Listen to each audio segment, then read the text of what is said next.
Boa noite, irmãos. Que a graça e a paz de Jesus seja com cada um de vós nessa noite. Vamos dar início ao culto dessa noite, abrindo as nossas Bíblias em Gálatas 1.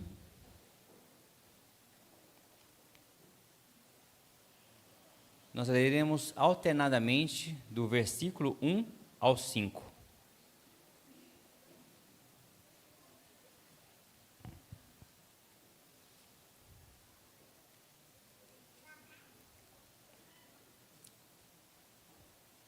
Gálatas 1, de 1 a 5, alternadamente. Paulo, apóstolo, não da parte de homens, nem por intermédio de homem algum, mas por Jesus Cristo e por Deus Pai, que o ressuscitou dentre os mortos.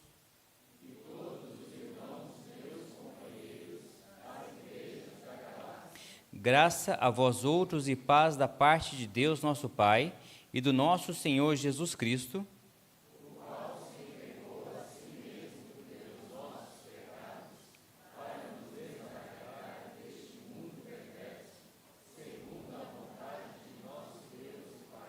a quem seja a glória pelos séculos dos séculos. Amém. A Deus toda a honra, todo louvor, toda a glória. Chama à frente a equipe de música que nos conduzirá no hino Trindade Santíssima, número 11. Ao som dos instrumentos, eu convido para que todos fiquem de pé.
Santo, santo, santo, Deus Todo-Poderoso, Deus Onipotente, a Ti nós louvamos. A Ti toda a honra, todo louvor, toda a glória. Pai eterno, muito obrigado pela oportunidade de nos reunirmos com liberdade para Te cultuar. Muito obrigado por essa igreja reunida. Muito obrigado, Pai eterno, pela Tua graça e pela Tua misericórdia que se renova a cada dia. Muito obrigado por Jesus Cristo, pelo meio do qual nós fazemos esse culto, prestamos esse culto a Ti e fazemos essa oração. Clamamos ao Pai que aceite o nosso louvor, aceite a nossa adoração, pois fazemos única e exclusivamente nos méritos de Jesus Cristo, o nosso Senhor e nosso Salvador, no nome de quem nós oramos. Amém. A igreja pode sentar-se. Ainda em Gálatas, no capítulo 2,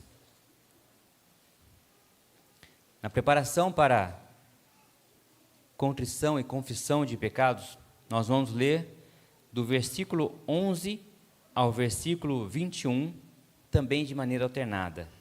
Gálatas 2, de 11 a 21. Quando, porém, Cefas veio a Antioquia, resisti-lhe face a face, porque se tornara repreensível.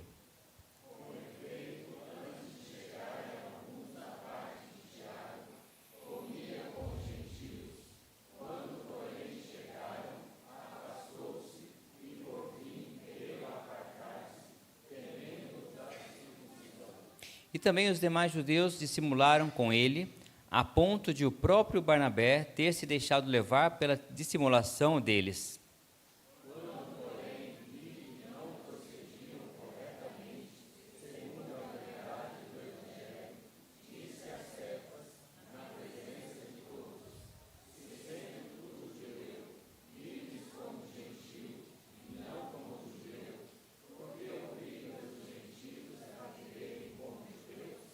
Nós, judeus, por natureza não pecadores dentre os gentios,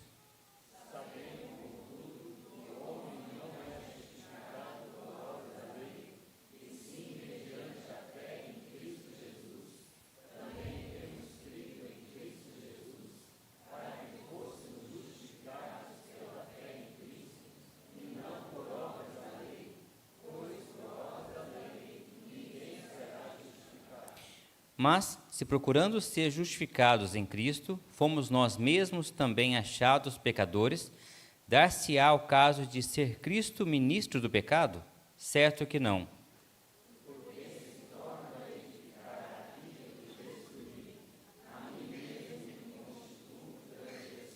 Porque eu, mediante a própria lei, morri para a lei, a fim de viver para Deus. Estou crucificado com Cristo.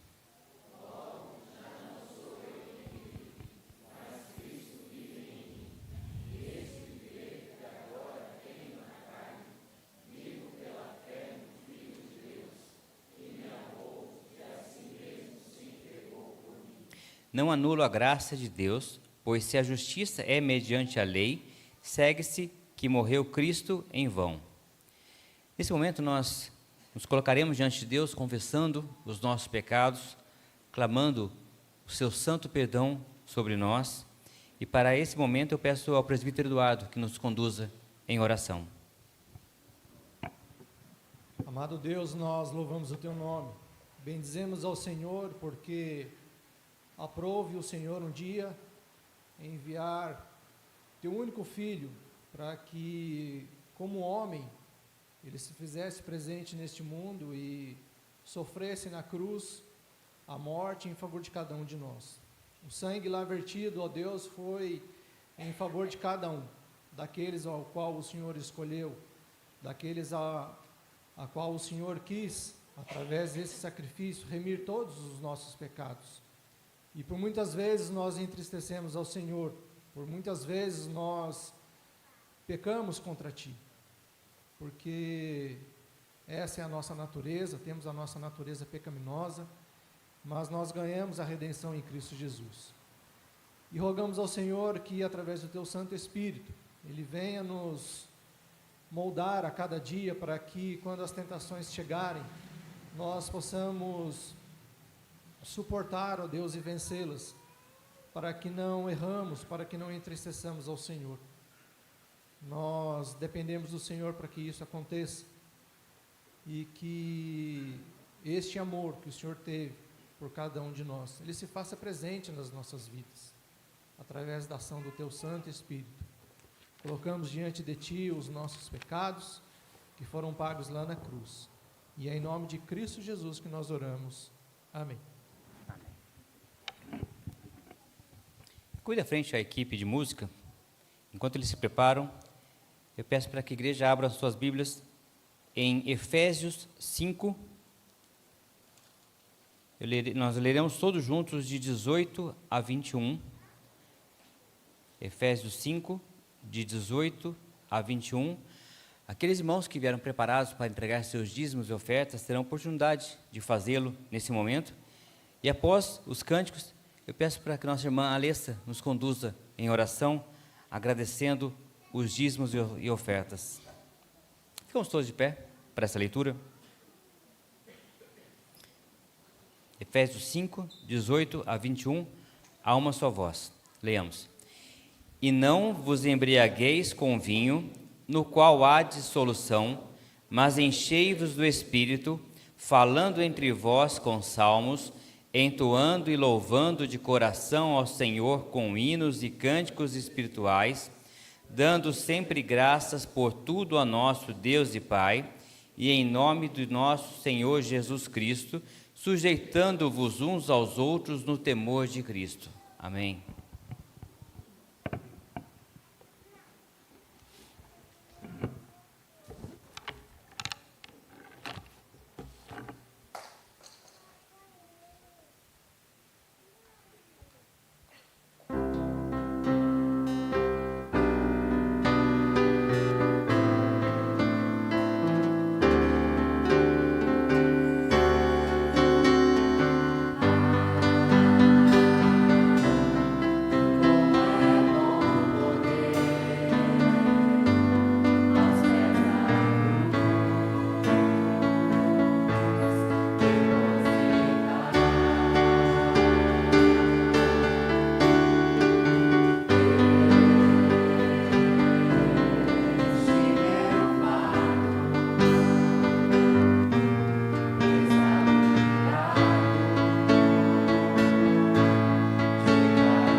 Senhor Deus, nosso Pai, nós te louvamos e engrandecemos o teu santo nome.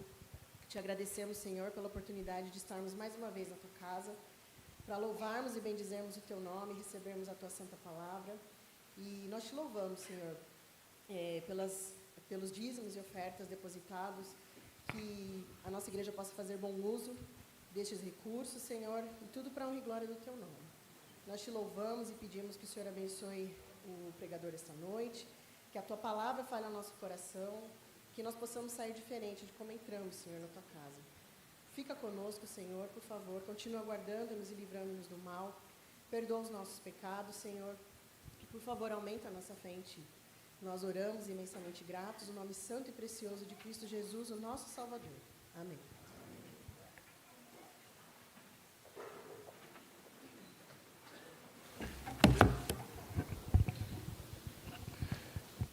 Saúde da igreja na graça e na paz do Senhor Jesus. Deus seja louvado pela sua vida, e é uma alegria muito grande estarmos mais uma vez nesta noite de domingo, dia do Senhor, para adorá-lo, para prestar-lhe culto. Eu convido os irmãos para que abram suas Bíblias na carta aos Gálatas, no capítulo 6. Nós já lemos em 2 momentos nesta carta. Eu quero continuar com os irmãos estudando uma parte deste texto, Gálatas capítulo 6, dos versos 1 a 5.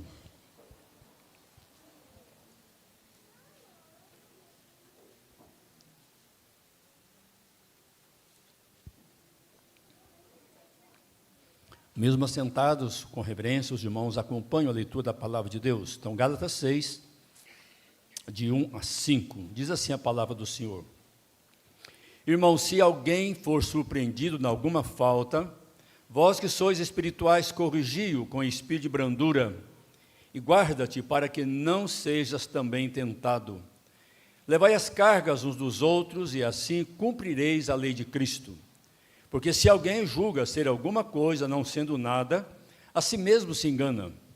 Mas prove cada um o seu labor, e então terá motivo de gloriar-se unicamente em si, e não em outro, porque cada um levará o seu próprio fardo. Que o Senhor assim nos abençoe através da leitura da sua santa palavra. Vamos orar mais uma vez. Pai, nós te agradecemos, te louvamos o privilégio que o Senhor nos dá de podermos abrir a tua palavra. Fala, ó Deus, ao nosso coração. Faz com que possamos, ó Deus, ouvir a tua voz, que nós nos escondamos, ó Pai, atrás da cruz de Cristo, que apareça tão somente a pessoa dele em nossas vidas. Seja com cada um que nesta noite, com aqueles que também estão em seus lares, conosco adorando o Senhor e em tantos outros lugares também. Dirige-nos, pois, e abençoa-nos no nome de Jesus. Amém. Esta carta, irmãos, como nós já pudemos ver já no início da leitura, o apóstolo Paulo tem o objetivo de corrigir a igreja que estava, de alguma forma, não apenas uma igreja, mas uma grande região, as igrejas, como diz lá no verso 2, onde lemos, as igrejas da Galácia, um conjunto de igrejas que havia encontrado a mensagem da cruz, e por alguma razão os judaizantes estavam dissuadindo, e como os irmãos puderam ver, até o apóstolo Pedro, que foi exortado por Paulo, por uma atitude sua incoerente. Veja assim, até Pedro, que é considerado, o grande apóstolo, ele foi digno de repreensão. Então, mostrando que aqui alguns estavam tentando dissuadir da fé, a salvação pela graça, e querendo voltar à prática da tradição, das práticas do judaísmo. E Paulo, então, chama a atenção desta igreja diante daquilo que eles estavam fazendo. Eu quero, então, compartilhar com os irmãos nesta noite, à luz desse texto que nós lemos, onde ele começa dizendo, olha, se alguém se julga espiritual, ele começa dizendo, se alguém for surpreendido em alguma coisa, vós que sois espirituais, corrigi-o com espírito de brandura, e guarda-te para que não sejas também tentado. Ou seja, nós temos na igreja pessoas que precisam da nossa ajuda, do nosso apoio, nós temos pessoas que precisam ser confortadas, e nós temos esse ministério, Deus nos dá essa graça de podermos ajudar uns aos outros. Por isso ele vai dizer mais na frente, levai as cargas uns dos outros. O primeiro canto dessa noite tem a ver com o que nós estamos falando, sobre a carga, e a gente sabe o que é carga. Basta pegar aí, você que vai no mercado, talvez um dos itens mais pesados seja um saco de arroz, de 5 quilos, né? Mas mesmo assim, dependendo de quem for pegar, terá dificuldade. E quando a gente pega algo maior, você tem que pegar de um lado, por exemplo, essa mesa aqui, dificilmente alguém poderia carregá-la sozinho. Mas se pegar de um lado, o outro do outro, um ajuda o outro e nós vamos levá-la onde quisermos. Então, ou seja, nós como seres humanos, nós dependemos uns dos outros. Ninguém consegue viver de forma isolada. Tanto é que Deus, quando faz lá o casal no Jardim do Éden, quando faz o homem, chega um momento que ele diz, não é bom que o homem esteja só. E nós temos, por natureza, vivemos em conjunto, vivemos em comunidade. Aliás, na faculdade, nós inclusive temos a matéria chamada Sociologia. Ali nós aprendemos, de fato, esse social, esse convívio entre as pessoas, na sociedade como um todo. E na igreja não é diferente.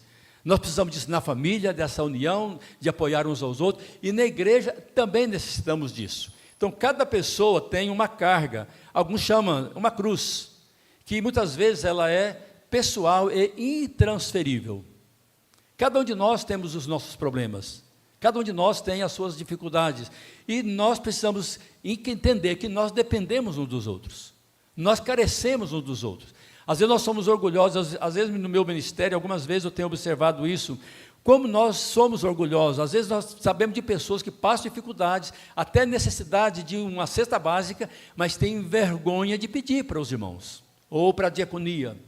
Então, ou seja, nós precisamos ter essa confiabilidade, essa disposição de ajudarmos e sermos ajudados quando necessário.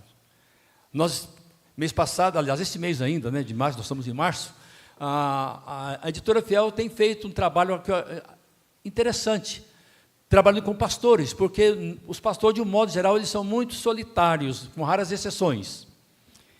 E essa união que estão propondo, trabalhar com os pastores, para que nós possamos ali juntos, trabalharmos e abrirmos o coração uns para os outros e nos ajudarmos mutuamente. O nosso presbitério, pela graça de Deus, começamos agora, vamos começar amanhã, nossa primeira reunião, diante de algumas dificuldades que aconteceram nos 2 primeiros meses, mas nós temos o nosso contato, o nosso convívio com nossos pastores aqui do presbitério, uma vez por mês. E como isso faz bem para nós? Estamos ali compartilhando, tendo um devocional, orando juntos, uns pelos outros, orando pelas igrejas do nosso concílio, porque nós precisamos, nós temos que compartilhar isso. Ou seja, nós temos alguma dificuldade, alguns de nós talvez pensando naquele que passou no passado, algum fato que marcou a sua vida, e que às vezes quer carregar para o resto da vida aquele problema. E nós temos que compartilhar, porque necessitamos dessa ajuda mútua. Pode ser que uma soma de compromissos, pessoas assumidas ou assumidos, enfim, uma série de coisas que não podem ser compartilhadas com o outro, mas há experiências que podem ser distribuídas, dores que podem ser amenizadas, ansiedades que podem ser aliviadas, necessidades que podem ser supridas. Então, veja, nós como igreja, e eu coloquei aqui, numa comunidade onde todos professam a mesma fé, unidos pelos mesmos propósitos em Cristo, os problemas de cada indivíduo são problemas do grupo. Então, eu não posso me isolar. Nós temos que compartilhar, e aliás, hoje nós temos um recurso muito poderoso nas mãos. Nós nem precisamos estar presente, né? Hoje mesmo eu recebi uma mensagem dizendo, pastor, ore por mim, ore por nós. E a gente pode orar pelo celular mesmo. Nem precisa ser presencial, ali mesmo nós podemos falar com a pessoa, orar com ela, quando algumas décadas atrás isso não era possível. Mas se for presencialmente, muito melhor. Nós temos esse recurso de estarmos apoiando, ajudando uns aos outros. Essa semana eu estava vendo uma imagem interessante. Os irmãos acho que conhecem a Joaninha. Conhece ou não? Eu vi lá uma Joaninha em cima de uma pedra, de pedra para cima, tentando de todas as formas voltar ao normal. Não sei se alguns irmãos viram isso. E uma chegou ali e sentou numa folha próxima e tentou abaixar e nada. Achei interessante, ela saiu, deu uma volta, lá numa outra folha tinha várias joaninhas, e ela chegou lá, sentou na folha, eu não sei o que ela conversou com elas, o fato é que de repente todas se levantam, e vai lá onde está aquela de perna para cima, todas aglomeram na ponta da folha, a folha vai lá onde está aquela com dificuldade, ela gruda na folha e se levanta e sai caminhando. Um animal nos ensinando lições. Então, vejam, irmãos, nós precisamos uns dos outros. Que nós não sejamos orgulhosos, vaidosos, arrogantes. Se tem alguma dificuldade, procure alguém mais próximo. Peça ajuda, ore juntos, leiam a palavra de Deus juntos, para que nós possamos cumprir aquilo que Paulo diz lá em Romanos, 12, 15. Alegrai-vos com os que se alegram e chorai com os que choram. Creio que nós precisamos disso, nós dependemos disso. O nosso texto, à luz do texto de Gálatas, devemos fazer uma consideração que parece necessária. É que há um perigo que correm todos aqueles que Paulo designou com a expressão, vós que sois espirituais. Se nós nos julgamos de fato espirituais, maduros, nós temos por obrigação de ajudar aqueles que são menos espirituais. A gente vê, a palavra de Deus até nos exorta, Paulo falando lá aos Coríntios, né? Olha, aquele que pensa estar em pé, veja que não caia. E às vezes, quando nós conhecemos um pouquinho mais, a nossa tendência muitas vezes é nos orgulharmos, é nos envaidecermos, sermos soberbos. A gente vê isso, muitos exemplos na palavra de Deus de pessoas que foram assim. Mas a palavra de Deus diz claramente que Deus resiste os soberbos, mas contudo dá graça aos humildes. Facilmente o cristão zeloso poderá tornar-se intolerante, se perder de vista o exemplo de Jesus Cristo. O mestre intocável em sua retidão e pureza era, entretanto, tolerante e paciente. Como ele foi alguém que pôde ter paciência com aqueles que estavam vivendo em dificuldade. Nós anotamos alguns exemplos, quando a gente vê ele se hospedando na casa de pecadores, segundo o critério dos judaizantes. Os fariseus ali, criticando Jesus, porque ele fora na casa de Zaqueu, e ali esteve com ele, e em outros lugares. Quando a gente vê ele falando com a mulher samaritana ali em João 4, uma mulher ou um povo, uma região onde nenhum judeu passaria, mas Jesus foi ali. Eu acho interessante que o texto começa dizendo, era necessário atravessar por Samaria, porque Jesus sabia que ali tinha alguém carente, alguém precisando de ouvir uma mensagem, e ela ali chegou, entregou a mensagem, e mais do que isso, não só ela, mas a aldeia dela, recebeu a presença de Jesus, e ali ele esteve 2 dias, e muitos outros conheceram por causa do testemunho dela, e chegaram a dizer, olha, não é por causa daquilo que você diz, mas porque nós mesmos temos crido que Ele é o Salvador. Então, ou seja, nós temos essa responsabilidade. Também conversou com a mulher adúltera, aquela que foi levada pelos judeus, dos fariseus ali, para que Jesus dissesse, pessoal, na lei está escrito assim, que tais mulheres sejam apedrejadas, sendo pegas em flagrante. Mas onde estava o outro? Veja a discriminação. E Jesus, sem dar ouvido àquela pergunta, aquela palavra da relação à lei, ele começa a escrever no chão. E eles ficaram incomodados, e de repente ele insiste na pergunta de Jesus, olha, aquele que estiver sem pecado, atire a primeira pedra. E continuou, eu queria saber o que ele estava escrevendo ali. Talvez dizendo, olha, quem são vocês para acusar esta mulher? Vocês também são homens falhos, imperfeitos, que são rigorosos na lei, mas não praticam a lei. E de repente a Bíblia diz que começou a sair um por um, começando dos mais velhos até os mais novos. E ao fim estava só Jesus e a mulher, e Jesus pergunta, ninguém te condenou? Não, Senhor, ninguém. Nem eu tampouco te condeno. Vai e não peques mais. Então, ou seja, esta tolerância, ou essa paciência de Jesus, essa sabedoria de lidar com as situações difíceis. Nós podemos citar o caso de Tomé, nós podemos citar o caso de Pedro, de Filipe, pessoas que de alguma forma questionaram o Senhor, mas ao final o Senhor os abençoou, o Senhor os guardou e sustentou. Então devemos nos lembrar que nós não somos juízes dos irmãos. Por isso o texto é muito claro, e eu quero então compartilhar com os irmãos algumas lições aí nesse texto, nesses 5 versículos, onde lemos. A primeira lição que quero compartilhar com os irmãos, à luz do primeiro versículo. Irmãos espirituais corrigem com brandura os irmãos faltosos e se guardam para não serem também tentados. Veja, irmãos espirituais corrige com brandura os irmãos faltosos e se guardam para não serem também tentados. Ou seja, o pecado pode estar ignorado, pode não estar revelado, mas tem que ser corrigido com o espírito de mansidão, de brandura, de amor. Aliás, o objetivo da correção, da disciplina, é visar a restauração.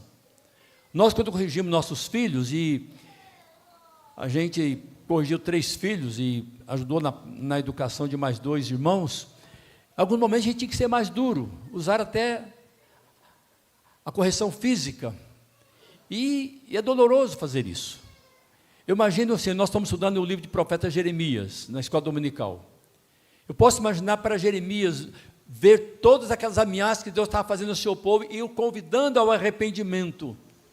Mas eles mantiveram endurecidos, e Deus em algum momento teve que puni-los, teve que corrigi-los, teve que castigá-los duramente.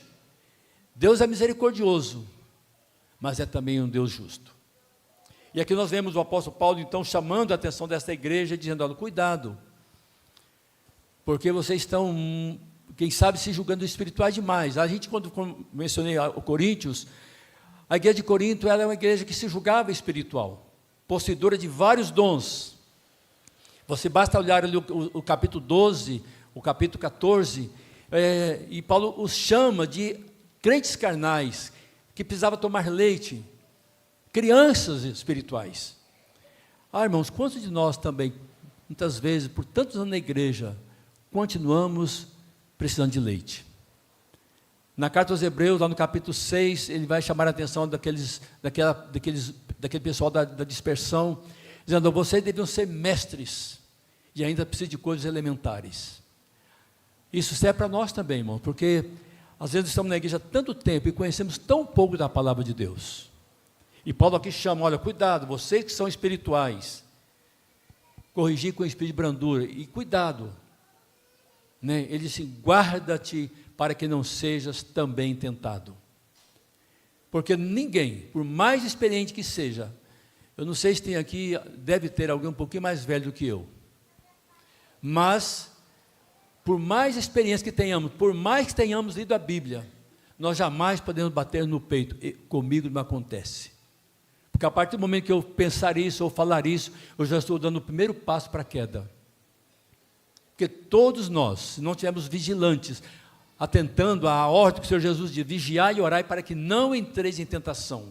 Aliás, na oração que Ele nos ensinou, Ele mesmo nos ensina a dizer: não nos deixes cair em tentação, mas livra-nos do mal. Então, se julgamos pessoas espirituais maduras, vamos ajudar aqueles que achamos que são mais fracos, que são mais dependentes. Que Deus nos dê graça para agirmos assim. Assim, quanto mais um cristão se considera espiritual, maior responsabilidade tem em relação aos outros. Por outro lado, o cuidado para manter o nível elevado da vida espiritual é lembrado: guarda-te para que não sejas também tentado.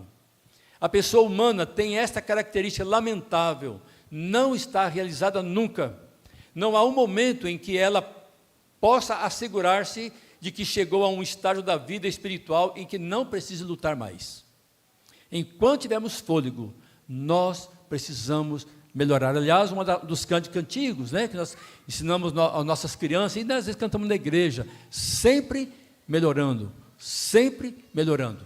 Aliás, aqui na carta aos Efésios, capítulo 4, Paulo vai dizer ali àquela igreja, dizendo: olha, nós temos que crescer até a estatura do varão perfeito. Ou seja, somos desafiados a cada dia a vivermos melhor para o Senhor. Por isso, devemos tomar cuidado, e eu repito o versículo que está lá em 1 Coríntios 10. Olha, aquele que pensa estar em pé, veja que não caia. Cuidado para sermos juízos daqueles que estão à nossa volta, quem sabe fazendo coisas que não é agradável ao Senhor, mas vamos chegar juntos, orar juntos, tentar convencê-lo daquilo que ele está fazendo, que desagrada a Deus, que entristece o seu espírito. Mas no verso 2 temos também mais um alerta para nós, uma orientação, dizendo: levai as cargas uns dos outros, e assim cumprireis a lei de Cristo. Cristãos amadurecidos levam as cargas uns dos outros. E aqui nós podemos citar várias situações onde as pessoas têm dificuldade de sozinhos caminhar. A gente vê uma criança, quando começa a andar, a dificuldade que ela enfrenta. E quando ela começa a se firmar um pouquinho, basta dar um dedinho para ela, ela consegue se equilibrar e sair andando conosco. Então, há pessoas que precisam desse apoio nosso, desse suporte nosso. Oferecer o ombro para que ela possa chorar. E também se alegrar quando ela está tendo vitórias. Então, o desafio para nós é carregarmos essa carga. Uma das tragédias da nossa pobre humanidade pode estar resumida naquela resposta de Caim a Deus: acaso sou eu tutor do meu irmão?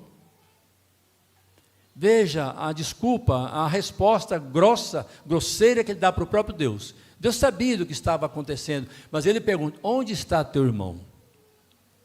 Às vezes nós estamos tão perto e às vezes tão distantes. Que nós nos aproximemos, que nós nos acheguemos uns aos outros realmente, procurando ajudar aqueles que precisam. E é interessante porque quando você começa a conhecer alguém, começa a conviver com ela, com essa pessoa, só dela chegar perto de você, dependendo do seu semblante, você consegue detectar que ela não está bem. Não é assim? Às vezes é o cônjuge, às vezes é um filho que chega lá, ou uma filha, meio para baixo, aí o pai já logo, a mãe já logo percebe, ou um irmão, uma pessoa próxima, nós percebemos. E devemos estar prontos a ajudar, de fato, aqueles que estão à nossa volta. Então, não sejamos como Caim, nós somos responsáveis, sim, por aqueles que estão à nossa volta. Não no sentido de impormos uma pretensa autoridade sobre eles, mas no sentido de ampará-los, de compartilhar suas cargas, e não há outra forma de cumprir plenamente a lei de Cristo. E o texto é muito claro para nós, onde lemos nesta noite também. Não se trata somente de amparo material, evidentemente. Representa muito para quem está sofrendo um aperto de mão, um abraço sincero. O cristão amadurecido, entretanto, não fica num simples gesto, ele se dá a si mesmo pelo irmão. Aliás, o próprio apóstolo João vai dizer lá na sua carta, 1 João 3,16, nisso conhecemos o amor em que Cristo deu a sua vida por nós e devemos dar nossa vida em favor dos irmãos. Deus em Cristo deu a sua vida por nós, está dizendo que nós devemos dar a nossa vida pelo irmão. Ou seja, gastar tempo com ele, orar com ele, estar juntos naqueles momentos mais difíceis. Eu creio, irmãos, que há momentos que nós não conseguimos falar tão profundamente ao coração. Quando você perde um ente querido, não sei quantos já passaram por essa experiência, como é difícil. E a gente não sabe essa dor se não passarmos por ela. Só sabe a dor de perder um filho quem perdeu um filho. Só sabe a dor de perder uma mãe quem perdeu uma mãe. E por mais que você fale, o máximo que a gente ouve as pessoas dizer, meus sentimentos, meus pêsames. Agora, Deus pode, através da nossa oração, levar consolo àquele coração triste, abatido, enlutado. Ou uma outra situação, pessoas desempregadas, pessoas enfermas. Então, que Deus nos dê graça para que nós levemos a carga uns dos outros em amor e assim fazendo a vontade do Senhor. Mas o texto continua dizendo para nós, cuidado com o julgamento de si mesmo, diz o versículo 3, porque se alguém julga ser alguma coisa, não sendo nada, a si mesmo se engana.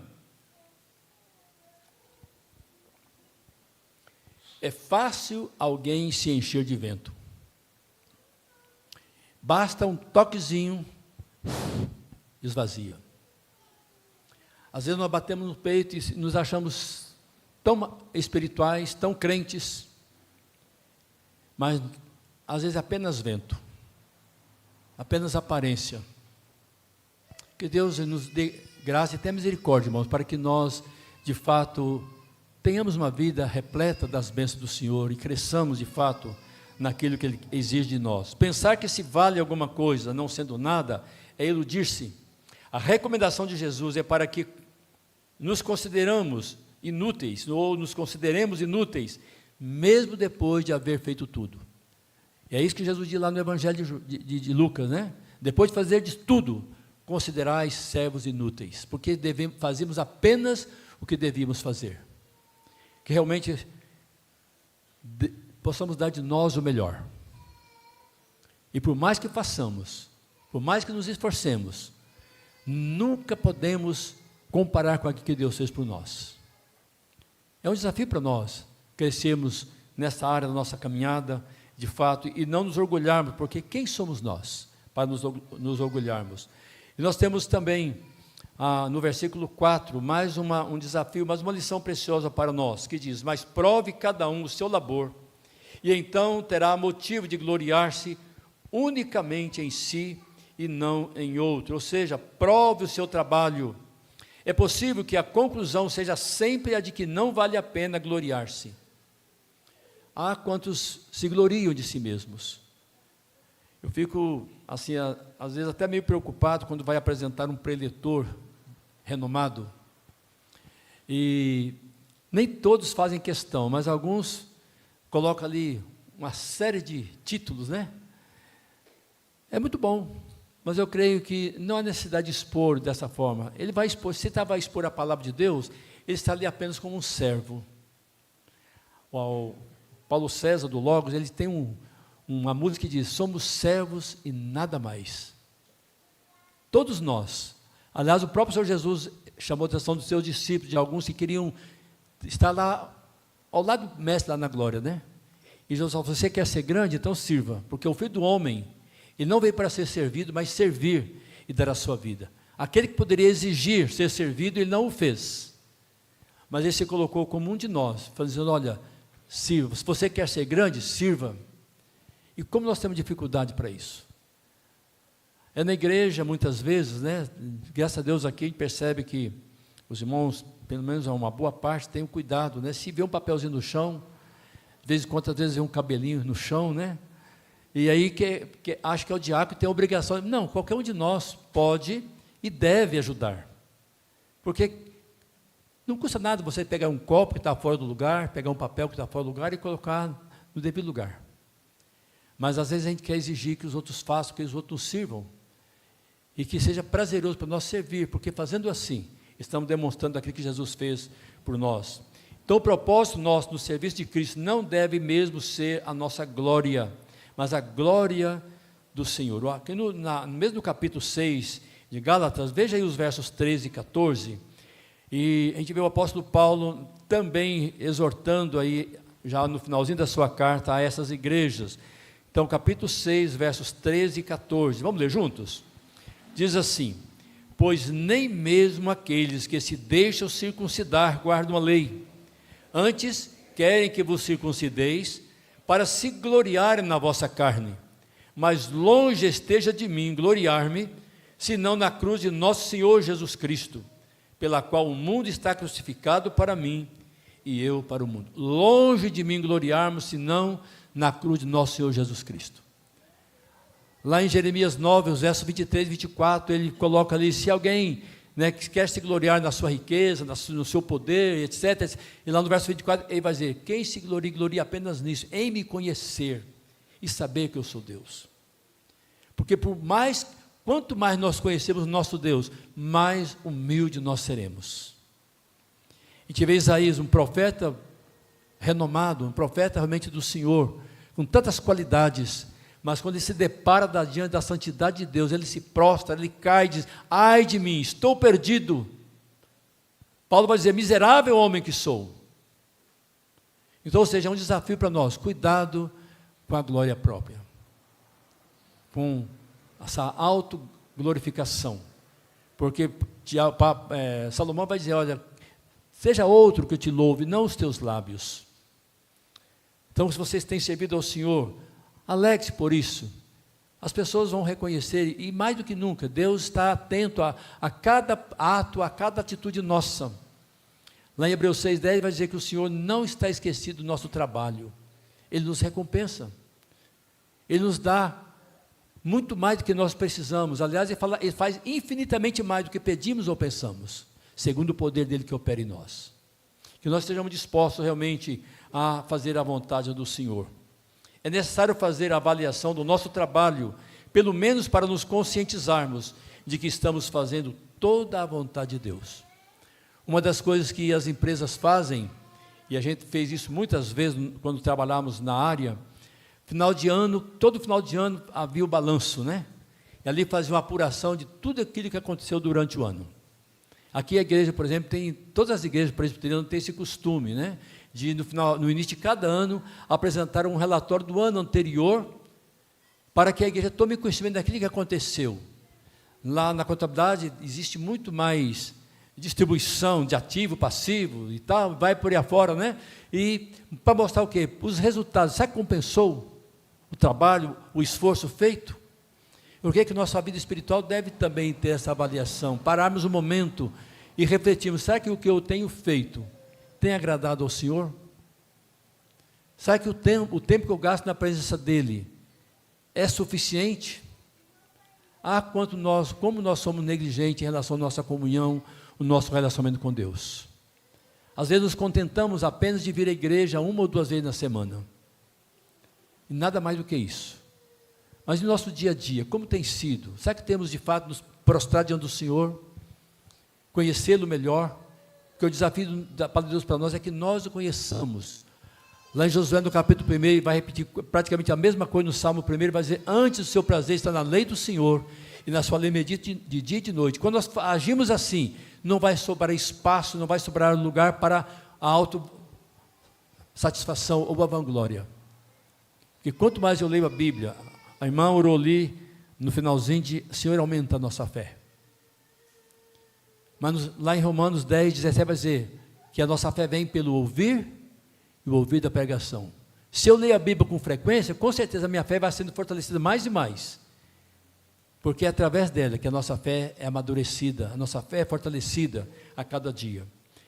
E o versículo 5, o último versículo que nós lemos, vai dizer, porque cada um levará o seu próprio fardo. Cada um levará o seu próprio pecado também. A referência é àquela parcela da nossa vida que não pode ser compartilhada com ninguém. Outra lição deste versículo é que não deve ser a nossa preocupação transferir nossas cargas para os outros. Como nós somos tendentes de julgar a culpa nos outros. Isso começou lá no Jardim do Éden. Fazemos algo, mas queremos justificar, queremos de alguma forma amenizar o nosso problema. Eu creio que temos que ter a atitude que Davi teve quando confrontado com a palavra do Senhor através do profeta.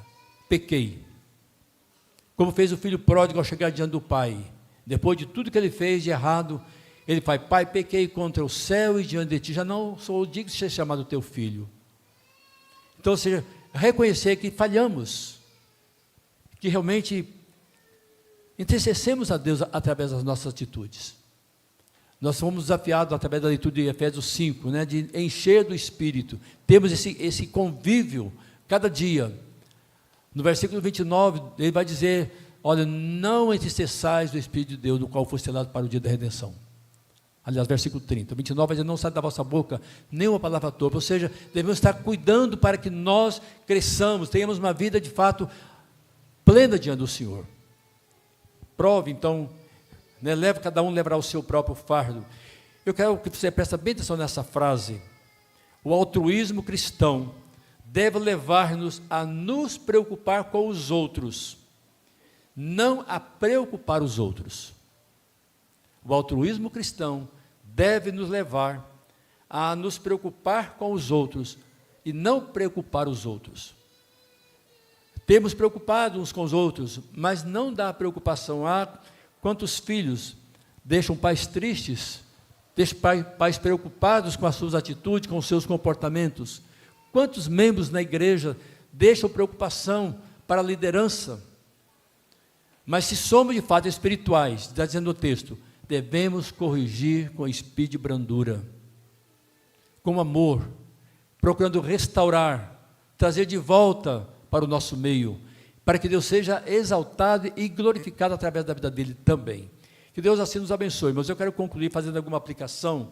Nenhuma sociedade humana, por fraterna que seja, poderá ser comparada em carinho, interesse e amor em laços que unem os cristãos uns aos outros. Lá fora, ninguém se preocupa com o outro, com raras exceções. Eu não sei se eu falei aqui, mas se falei, vou repetir. Um pai bruscamente mandou o filho sair de casa, sem motivo. A mãe ficou assustada e tentou argumentar. Ele, não, eu quero que meu filho pegue a sua roupa, faça a sua malinha e vai viver em algum lugar. E ele, decepcionado, arrumou sua malinha e saiu procurando seus melhores amigos. Chegou na casa de um, não, eu não posso te receber porque eu não tenho espaço lá na minha casa. Foi na casa de um tio, foi na casa de uma tia, na casa da avó, e falou, não, aqui não tem lugar para você, você tem que voltar para sua casa. Não, mas meu pai me expulsou de casa. Eu falei isso aqui na sexta-feira, né? Com os casais. E deixou o filho passar, não achou uma pessoa que o acolhesse naquela noite. Aí o pai saiu no dia seguinte procurando o filho, o encontrou, parou o carro perto dele, mandou ele entrar no carro. Não vou entrar, só me mandou embora. E aí o pai, de tanto insistir, ele entrou no carro. Filho, eu queria apenas te ensinar uma lição. Algum amigo te recebeu? Algum parente te recebeu? Disse, não, pai. Pois é, meu filho, eu quero que você saiba que os seus melhores amigos são os seus pais. Você pode fazer o que fizer, mas sempre vai ter um lugar aqui, na sua casa. Aqui é a sua casa. Assim como aconteceu com o filho pródigo. Veja, diz o texto, caindo em si, disse, quantos trabalhadores de meu pai têm lá abundância? Eu vou voltar para casa, mesmo que eu seja tratado como um dos empregados, basta isto. Mas o pai o restaurou, trouxe de volta ao lugar de filho. E é isso que Deus faz conosco. Quantas vezes entristecemos a Deus? Quantas vezes magoamos o coração de Deus? Quantas vezes realmente fazemos aquilo que não devíamos fazer? Mas quando nós reconhecemos o nosso pecado, quando nós confessamos a Deus, Ele é misericordioso. E Deus fez isso tantas vezes com o seu povo lá no deserto, lá na sua nação, quando eles se arrependiam, sinceramente, Deus os perdoava. Eu quando leio o livro de Juízes, eu fico impressionado de ver quantas vezes aquele povo desobedeceu a Deus, e tantas vezes eles se voltaram para Deus. Chega um momento que Deus diz, olha, vai buscar o Deus de vocês, porque vocês não querem me ouvir. Pelo menos mais essa vez, ouça o nosso clamor, a hora do nosso sofrimento, a nossa angústia. E Deus os perdoava mais uma vez, porque Deus é longânimo em perdoar, Ele é misericordioso, Ele nos perdoa tantas vezes, mas devemos ter cuidado para não estarmos sempre reincidindo, ao momento que Ele diz, basta. E Deus fez assim com o seu povo tantas vezes para mostrar também o seu cuidado. Cristo levou sobre si as nossas dores. Lá em Isaías 53, eu gostaria que você abrisse a Bíblia comigo lá nesse texto, mostrando o que Deus fez por mim e por você. Isaías 53,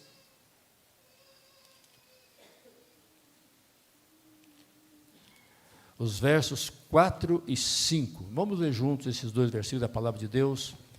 Isaías 53, versos 4 e 5. Diz assim, leiamos. Certamente Ele tomou sobre si as nossas enfermidades e as nossas dores levou sobre si. E nós o reputávamos por aflito, ferido de Deus e oprimido. Mas Ele foi traspassado pelas nossas transgressões e moído pelas nossas iniquidades. O castigo que nos traz a paz estava sobre Ele, e pelas suas pisaduras fomos sarados. Isto é o que Deus fez por mim e por você. Se eu estou aqui, se você está aqui, não é por mérito próprio, mas é por graça e misericórdia do Senhor. Porque Ele levou o meu pecado. Lá em Colossenses 2, a partir do verso 14, Ele vai dizer que todo escrito de dívida que era contra nós, Ele encravou lá na cruz. Nós oramos pedindo perdão a cada dia que erramos, a cada momento. Nós temos esse momento de confissão no nosso culto. Mas cada momento que nós pensamos, que nós fazemos aquilo que desagrada a Deus, nós somos desafiados a nos achegarmos a Ele, para que Ele nos perdoe e nos purifique.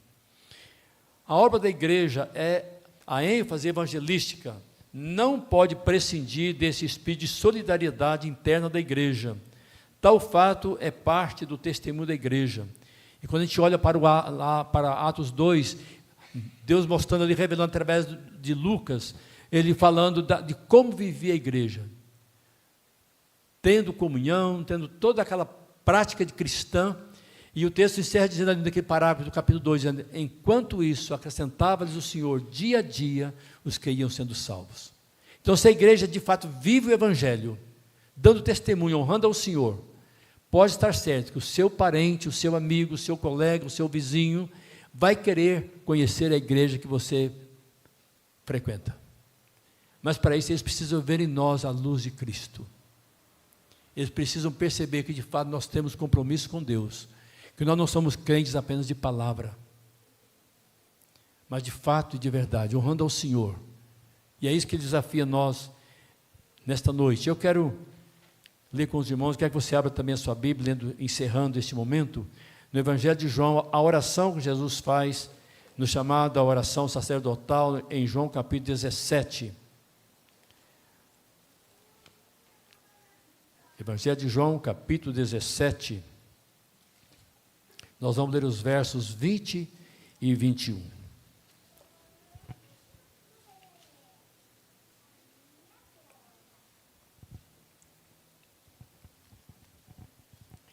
Então, quando Cristo ora então pela união dos seus discípulos, ele faz da seguinte forma. Vamos ler junto então, João 17, versos 20 e 21. Leiamos.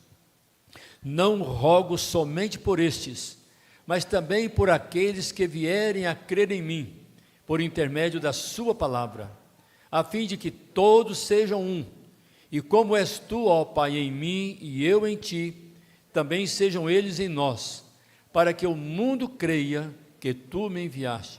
Olha que lição preciosa, que oração maravilhosa.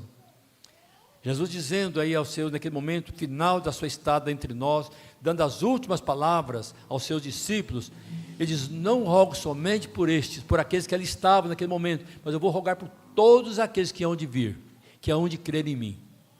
E a oração que ele faz é, a fim de que todos sejam um, e como és tu, ó Pai, em mim, sejam eles em nós, para que o mundo creia que tu me enviaste. Então, diante desta comunhão, desse nos preocupar uns com os outros, o mundo vai perceber que nós somos diferentes. Que nós não sejamos egoístas, deixando de lado aqueles que estão à nossa volta, precisando de fato do nosso apoio. Como diz o texto, levai as cargas uns dos outros e assim cumprireis a lei de Cristo. Amém? Que o Senhor nos abençoe, irmãos, e nos ajude realmente a caminharmos nesse propósito, como Paulo orienta esta igreja que estava, ou essas igrejas, porque era uma grande região onde ele estava dando essas orientações preciosas, para que eles não se envaidecessem, não fugissem do caminho da graça, querendo voltar a prática. Tanto é que ele vai dizer lá no verso 8, se alguém prega evangelho, mesmo anjo, diferente deste, seja anátema, ou seja, seja amaldiçoado. Nós temos o evangelho da cruz, a palavra que é viva e eficaz, nós não precisamos de mais nada, basta transmiti-la e Deus fará aquilo que lhe aprouver. Vamos louvar o nosso Deus cantando então o hino, convidamos a equipe de louvor para que nos conduza neste hino de número 56, ao som do instrumento, os irmãos se colocam em pé.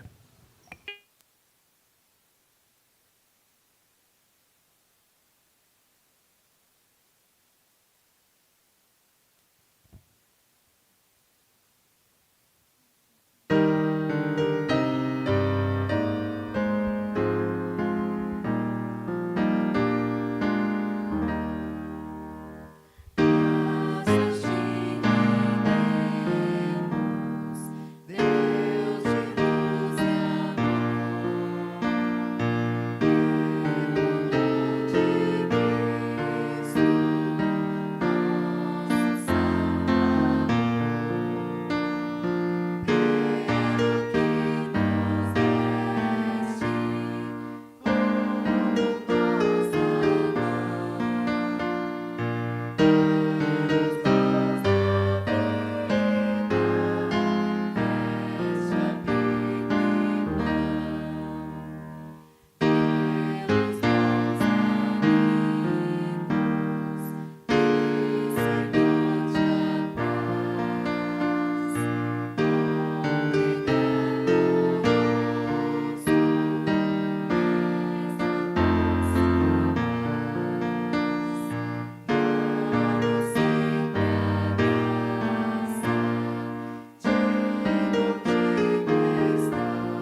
Oremos. Pai, nós te agradecemos, te louvamos pelo privilégio que o Senhor nos deu nesta noite.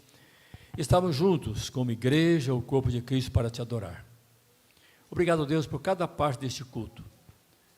Permita, Deus, que tudo que foi feito aqui nesta noite tenha sido agradável ao Senhor. Que nós tenhamos vindo aqui, ó Pai, com o único objetivo de adorar o Senhor em espírito e em verdade. Aplica, pois, a Tua palavra ao nosso coração. Ajuda-nos, ó Pai, a crescermos mais e mais a cada dia, honrando ao Senhor, e que a nossa luz possa de fato brilhar diante dos homens, para que eles vejam as nossas boas obras e glorifiquem ao Senhor. Livra-nos, ó Pai, do orgulho, livra-nos, ó Pai, da autossuficiência, da soberba. Dá-nos, ó Pai, sempre um coração humilde, pronto para te servir. E nesta oração que o Senhor Jesus fez, que seja a nossa realidade como igreja, nos preocupando uns com os outros, para que nós sejamos de fato um corpo realmente coeso, um corpo que realmente glorifique ao Senhor. Sei com aqueles, ó Pai, que estão passando por momentos difíceis, irmãos ali como o nosso irmão Massa, ó Deus, passando por momentos tão difíceis, tenha misericórdia do teu servo, da sua família, a nossa irmã Dalila, o Demir, nosso irmão Luiz, enfim, ó Deus, cada um dos teus servos e tantos outros que têm as limitações, as dificuldades do dia a dia, e que nós sejamos, ó Pai, prontos a estar ao lado deles, em oração, em apoio, fazer com que eles se sintam como família, membros do corpo. Ó Deus, guarda-nos também de volta aos nossos lares, dá-nos, ó Pai, uma noite de descanso e paz, abençoa-nos nessa nova semana, guarda-nos em todos os nossos passos, em todas as nossas decisões, que tudo que fizermos, ó Pai, seja para glorificar o Senhor. Nós te louvamos, ó Pai, e te bendizemos, agradecidos em o nome de Jesus.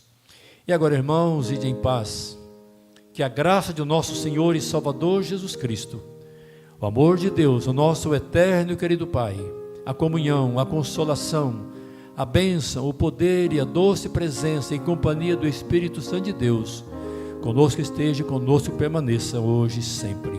Amém.